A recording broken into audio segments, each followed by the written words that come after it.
cars have always had great range and great dynamics. In the Model Y, we actually added what we call off-road mode, which is a little bit of that brake torque vectoring to like on steroids. Maybe you're doing a little bit of river rocking and one wheel gets off the ground. We clamp that down and the other three put torque forward so you still keep moving. And that's something gives the Model Y a capability that you might not otherwise get in a pretty sporty crossover SUV. 2023년 6월 미국 제조업 구매 관리자 지수 PMI가 지난달 48.4보다 낮은 46.3으로 발표되었습니다. 제조업 구매 관리자 지수 PMI는 Purchasing Managers Index의 줄임말인데요. 기업에서 실제 구매 업무를 담당하고 있는 구매 담당자가 신규 주문은 어느 정도이고 현재 재고는 얼마나 남았는지, 생산은 잘 되고 있는지, 또 기업 고용은 잘 이루어지고 있는지 등등 해서 재고의 움직임을 가장 가까이서 경험하기 때문에 경기에 민감하다고 생각해서 이들에게 향후 기업 환경에 대한 전망을 물어본 통계치입니다. 기업 구매 담당자들에게 각 항목별 조사를 하고 가중치를 부여해서 0에서 100 사이의 수치로 나타냅니다. PMI가 100에 가까워질수록 기업 경기가 좋다는 뜻이고 0에 가까워질수록 좋지 않다는 뜻입니다. 보통 PMI 지표가 50 이상이면 경기가 확장된다고 보고 50 이하이면 경기가 수축되고 있다고 보는데요. 2023년 6월 PMI가 지난달 48.4보다 낮은 46.3으로 발표되었기 때문에 기업의 구매 담당자들이 체감하는 경기는 조금 더 수축 국면이라는 것을 보여주고 있습니다. 그런데 시간별 PMI 흐름을 그래프로 보게 되면 2022년 들어 PMI가 계속 하락하다가 12월에 가장 낮은 저점을 찍고 나서 2023년 초부터 상승을 시작하는데요. 4월에 고점을 찍고 다시 5월과 6월 2달 연속 하락하고 있는 것을 볼 수 있습니다. 시간을 조금 더 늘려서 5년간의 PMI 지수 흐름을 보게 되면 2021년 7월 이후 전반적인 하락 추세라는 것을 알 수가 있습니다. 연준의 금리 인상이 2022년 상반기부터 시작되었기 때문에 금리 인상으로 인한 경기 수축 여파가 계속해서 영향을 미치고 있는 것으로 분석할 수 있는데요. 제롬 파월 연준 의장이 향후 두 번의 금리 인상에 대해 강하게 이야기한 만큼 높은 자본 조달 비용이 생산과 투자 활동에 심리적으로 영향을 미치고 있는 것으로 보입니다. 미국 국내 총생산 GDP를 살펴보면 2023년에는 2%대 안정적인 흐름을 보이고 있어서 견고한 노동시장과 함께 긍정적인 미국 경제 흐름을 보여주고 있는데요. 연준이 작년 3월부터 올해 5월까지 15개월간 10회 연속 금리 인상 후에 최근에 금리를 동결했기 때문에 장기간 금리 인상으로 인한 여파가 경제에 본격적으로 영향을 미치기 시작했다는 분석이 나오고 있습니다. 개인적으로는 2달 연속 하락한 PMI 수치가 이런 영향을 받은 것은 아닌지 추측해 봅니다. 이러한 가운데 대량 생산에 차질을 빚으며 주가가 폭락했던 리비안이 2분기 생산량과 인도량이 큰 폭으로 증가했다는 소식에 주가가 17%나 폭등했습니다.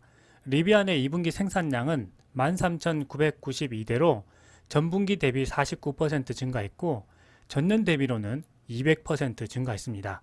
2분기 인도량은 12,640대로 전분기 대비 59% 증가했고 전년 대비로는 180%나 증가했는데요. 상당한 진전이라고 생각됩니다.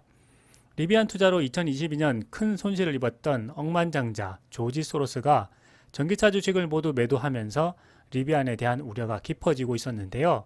이러한 시점에 시장 전망을 압도하는 성적이 나오면서 향후 리비안에 대한 가능성이 다시 부각되고 있습니다. 리비안은 1분기에 9,395대를 생산했고 2분기에 13,992대를 생산해서 2분기 누적으로는 총 23,387대를 생산한 상황입니다.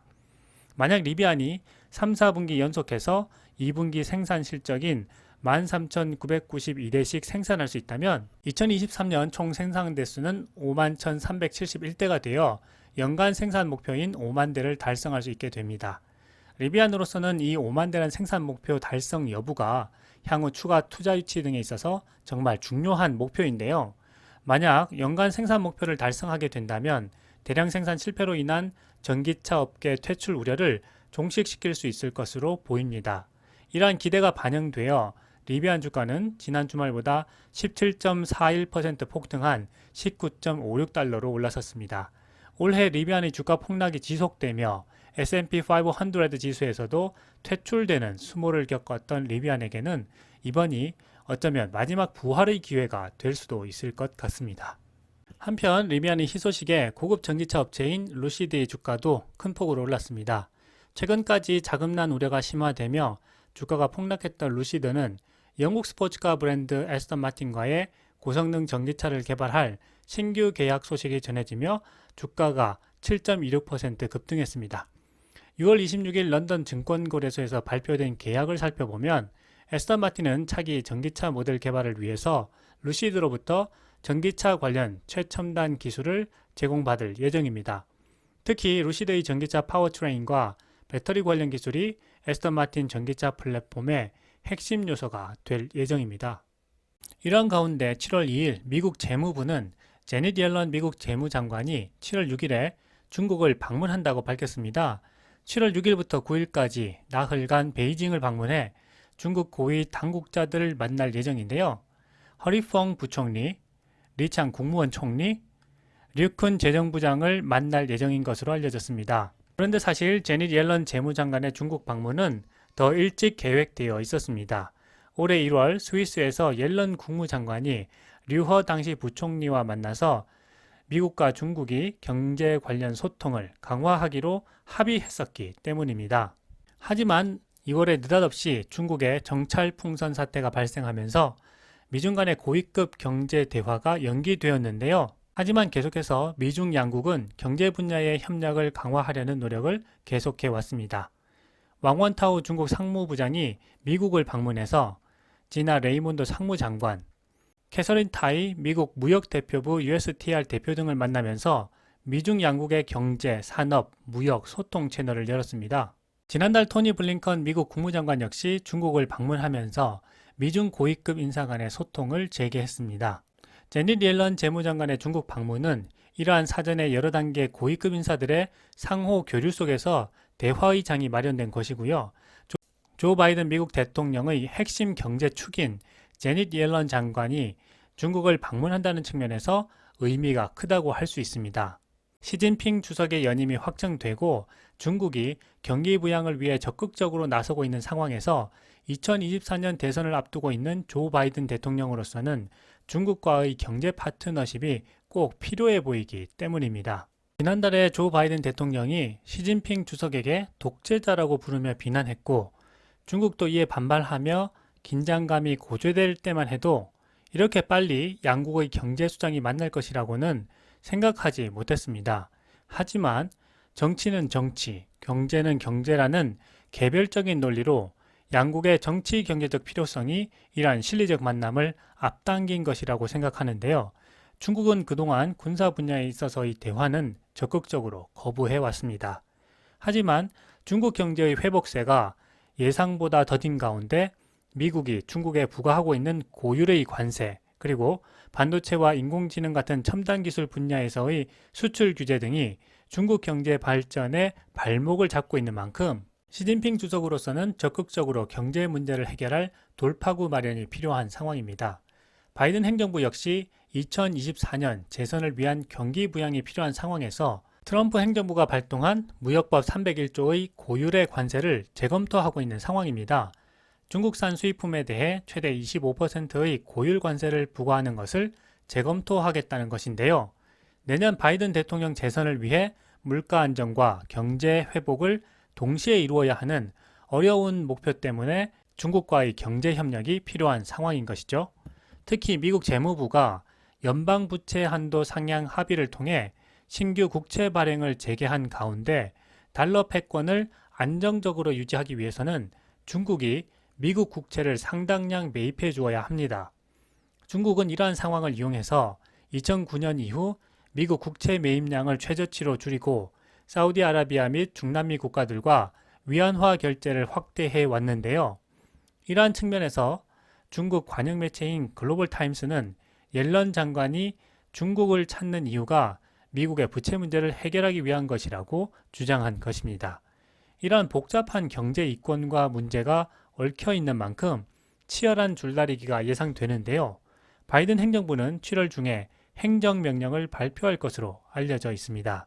주요 내용은 미국 기업이 중국의 첨단 분야에 투자하는 것을 제한하고 특히 인공지능 반도체와 첨단 반도체 장비 수출 규제를 강화하는 것입니다. 제닛 옐런 재무장관은 미국 반도체 기업 마이크론이 중국 내 반도체를 판매하는 것을 제한하고 중국의 경제 영토 확장 사업인 1대1로에 참여한 개발도상국들의 부채를 탕감하도록 압박할 것으로 보입니다. 여러 가지 카드를 동시에 내놓겠다는 것인데요. 반면 중국은 중국산 제품에 부과하는 고율 관세를 폐지하는 것을 강하게 요구할 것으로 전망됩니다. 양국의 경제 회복을 위해 시급히 처리해야 하는 많은 문제들을 갖고 있는 만큼 이번 고위급 경제 대화에서 어떤 성과들이 나오게 될지 궁금해지고 있습니다. 그런 가운데 지난달 일론 머스크가 중국을 방문해 테슬라 기가팩토리 확장과 메가팩 공장 신설에 관해 고위급 경제 관료들과 만나 협의한 것을 보면 미국과 중국의 실리적인 경제 협력은 상당 부분 진행된 것으로 보이는데요. 지난달 일론 머스크의 중국 방문에 관해 살펴보며 세계 경제 흐름을 구체적으로 짚어볼까 합니다. 일론 머스크가 중국을 방문했습니다. 이 정말 중요한 순간이라는 생각이 드는데요. 지정학적 위험을 기꺼이 감수하는 것인지 아니면 일론 머스크만의 큰 그림이 있는 것인지 투자자로서는 관심을 갖지 않을 수 없는 장면입니다. 바로 일론 머스크와 테슬라가 미래를 향해서 큰 걸음으로 성큼 다가가고 있기 때문인데요. 반도체, 인공지능, 전기차 등 핵심 산업 공급망을 두고 미중 패권 경쟁이 점점 심화되는 가운데 일론 머스크가 3년 만에 중국을 방문해 중국 장관들과 연이어 회동을 했습니다.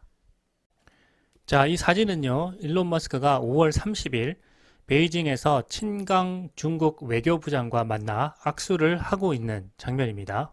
친강 외교부장을 만난 다음 날인 5월 31일, 일론 머스크는 왕원타오 중국 상무부장과 진좌능 공업정보화부 부장을 만났습니다.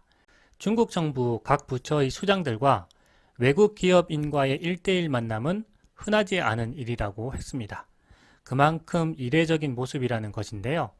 이 중국 정부는 상하이에 대규모 전기차 생산 시설인 기가팩토리를 보유한 이 테슬라의 CEO를 환대함으로써 대외 개방에 적극적인 중국 정부의 모습을 보여주고 미국 기업들이 중국의 공급망을 불신하며 독립하려는 것에 대해 공급망 리스크가 없다는 모습을 보여주려고 노력하는 것처럼 보입니다.